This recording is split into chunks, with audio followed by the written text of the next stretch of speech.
Hey everyone and welcome. In this video we'll look at Sturgeon's denial that the SNP are playing party politics with people's lives on the Lorraine show. Then within 5 hours, she's up in Holyrood saying she's laying out plans to get independence from the UK in less than 6 months. Look, nothing could be further from my mind right now, and I'm sure there are critics of mine out there who want to believe the worst of me, but we're in a global pandemic dealing with an infectious virus, and every single day right now, all I occupy myself with are the discussions and the decisions about how we keep people as safe as possible. It's the only thing driving my decision making and the decision making of the Scottish Government. But how we keep people as safe as possible. It's the only thing driving my decision making and the decision making of the Scottish Government. Well, it's the only thing driving my decision making and the decision making of the Scottish Government. Before the end of this Parliament, we will publish a draft bill setting out the proposed terms and timing of an independence referendum, as well as the proposed question that people will be asked in that referendum.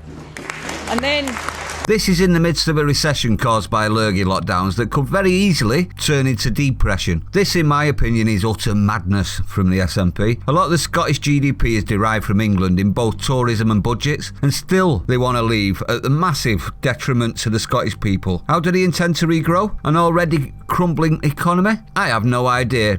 Let's just have a look. They are at an 8.6% deficit already, which equates to roughly 15 billion per year as we speak, and that's without calculations of the impact of mass lockdowns and crippled businesses. Not satisfied with lying to the Scottish, she's also trying very hard to scupper our attempt to keep our fishing waters after leaving the EU by threatening to vote against the fisheries bill Boris has put forward that effectively gains all rights to us again. The reason is, are you with Eddie? And I quote, "This fisheries bill was supposed to be a flagship piece of post-Brexit legislation from the UK government. Instead, it opens the door to devastating tariffs and fails to detail how crucial European Union funding will be replaced after Brexit." EU funding. That's why. So Scottish fishermen and women that were hoping to get your trade back with full control away from EU quotas, this stupid woman will take that away from you for what? EU bloody funding. Greed over people. Sorry Scots, her funding is more important than your livelihood, health and families. They also said,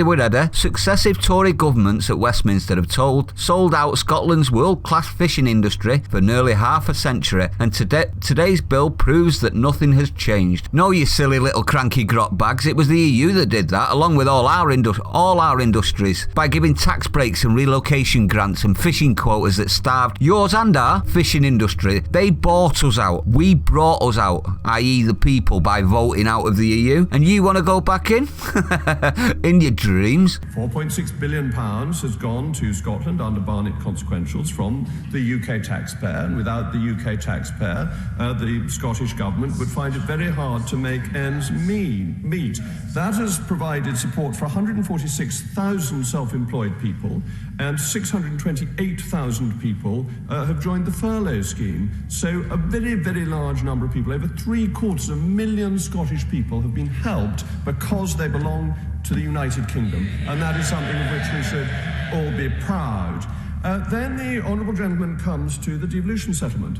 And it has to be said here, the position of the Scottish Government and the Scottish Nationalists is bizarre, that they want the powers to be with Brussels. There's no powers being taken away from the devolved authorities. What is happening is power is returning to the United Kingdom. We will have the authority to decide for ourselves these issues with regard to things that affect trade and to subsidies. This will be a matter for the UK Parliament. We want our fisheries back for all, Scotland included.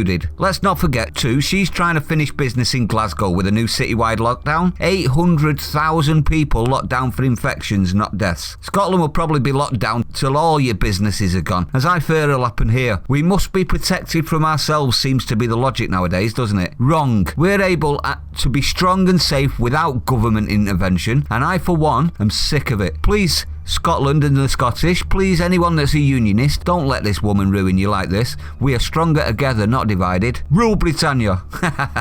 Like, comment, subscribe everyone.